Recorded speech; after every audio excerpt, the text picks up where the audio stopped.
everybody, welcome back to DiamondTrail Ranch. One question we get asked quite a bit is, how do you leave a homestead? The truth is, homesteads don't stop because you're on vacation. They just don't, okay? The animals still need food. They still need water. They still need someone checking on them every single day. So recently, we took a 4-day, 3-night trip about 3 hours from home. And today I wanted to talk to you guys, how we prepared for that homestead trip, that adventure. What did we do with our homestead while we were gone to make sure it stayed running smoothly, right? Well, hopefully this gives you guys some ideas if you're planning your own trip. We made these labels right here with our label printer. Let's get started. The first thing we did was ask people we trust. For us, that was family, right? The in-laws came out every day while we were gone, and it's probably the most important decision you'll make right there. Find someone dependable at the end of the day. That's what's going to matter, okay? Someone who genuinely cares about the animals. Someone who won't rush through the chores. The fanciest checklist in the world is going to replace somebody who's going to pay attention. Am I right? Well, after that, we wrote everything down when we found said person, or you can do it before, because it's also good for your own sake. That way you know every time you're replacing your feed, which bucket has what, right? Never assume someone's going to remember verbal instructions. Please do not do that. Even simple chores become confusing when you've never done them before. So we printed the feeding instructions, step by step. Nothing complicated, just clear directions anyone can follow. That way, there wasn't any guessing. One thing that helped tremendously, every feed barrel, like I just showed you at the beginning of the video, is labeled. The horse feed, the goat feed, chicken feed, duck feed, rabbit feed, pig feed, chick starter, the alfalfa pellets, everything has a place. It means no one has to wonder what goes where.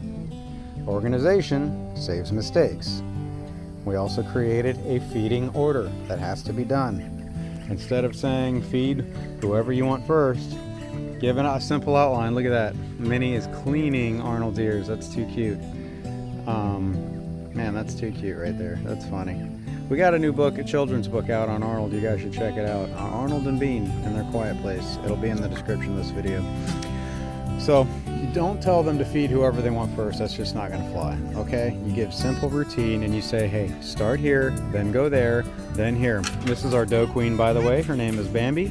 Not sure if you guys are familiar with what a doe queen is, but I'm going to actually do a video on that. Something I learned more recently, believe it or not. Anyway, the same order for feeding every day, that matters. It makes the chores much easier for someone who's not familiar with your property. Another thing we emphasize is water, guys. Food is important, absolutely. Water is critical, though. Every visit included checking the water buckets, okay? Every trough, every water, especially during the Florida summer.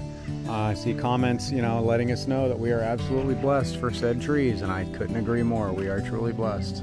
The tree cover, the shade. Is it a pain in the butt to pick up sticks and burn them every now and then, or and then use the ash for compost and feed your plants and that kind of thing? Yeah, it can be a little bit of a pain in the butt, but it keeps the blood pressure down. It keeps things moving. Keeps the blood flowing, pulse, the heart healthy, right? Your waters can clog, your buckets can tip over, that kind of stuff. Animals drink much more than people expect in hot water. They really do. I promise Arnold's alive right there. He's just living the dream right now with Minnie cleaning his ears. We also asked the in-law, or anybody watching the property, look at the animals. Please don't just feed them if you can get the opportunity. Can you, do you notice that the goats are acting normal? They're not like swollen in the face or anything? Do the horses look healthy? Because, at the end of the day, if we absolutely had to come back, we would, obviously. This is our home. These guys are our family. Are the rabbits eating? Are the chickens alert? Is anyone limping? Sometimes a 5-second observation can prevent a major problem.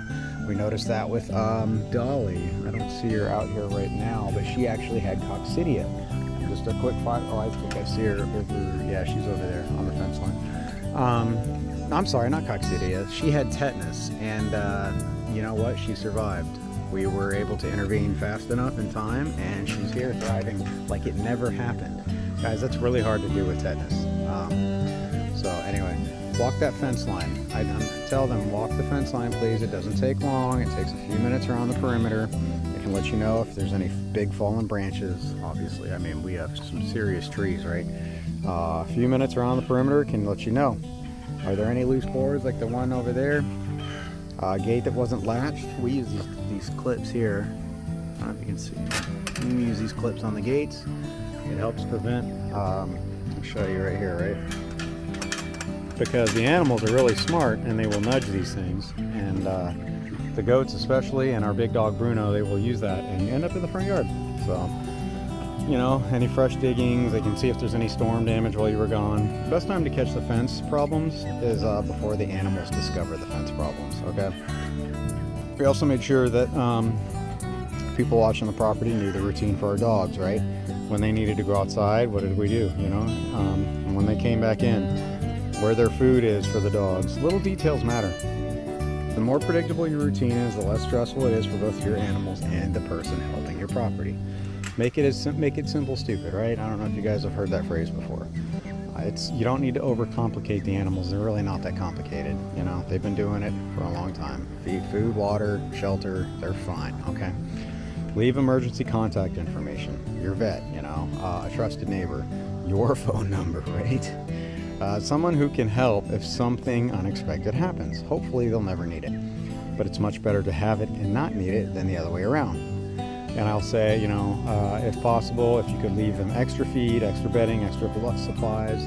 I know for the horses, actually it worked out because we actually stayed in a night longer, overnight longer. It was a courtesy thing. And we actually had everything prepared just in case. And lo and behold, guess what? It was needed.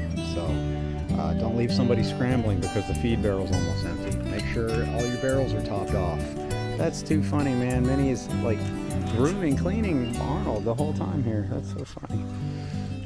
One thing we learned over the years, I'll say, that comes to mind is a well-organized homestead is much easier for someone to manage, for someone else to manage, I mean. If they show up and they're like, what in the world, how do you do this? You know, print those instructions, print those labels, slap those labels on your feed buckets. You know, where's the hose at? Well, there's several, we actually had several hoses, water lines installed on the property for ease of access, you know. Minnie, you're so silly. You know that? You boot scooting him away? You know, those things, you know, the simple routines don't just help when you're on vacation. They make everyday chores easier for you too, right? At the end of the day. One final thought I would say is even while you're away, I would still check in daily. You know, even just a text message so you don't have to call them. How's everything going? Can give everybody just, you know, a little bit of peace of mind. Most of the time you hear everything's great, or they'll call you, text you and say, hey, you know, something came to mind, right? Anyway, so that's how we prepare DiamondTrail Ranch before leaving for a few days. That doesn't include all your necessities of getting where you're going. This is specific to your homestead when you're gone, okay? Every homestead is different, absolutely. But hopefully these ideas help you guys prepare for your next trip. I really hope so. So, who watches your animals when you're gone? I'm curious. You know, is there a community? I really think that homesteading is a community. I think it's awesome. Did you guys have a checklist? I'm curious how your checklists go. Let us know if we missed something as well. You know, help us help you. Leave your best tips in the comments so we can all learn together. God bless. Stay tuned, and we will upload videos every week, okay? Thank you.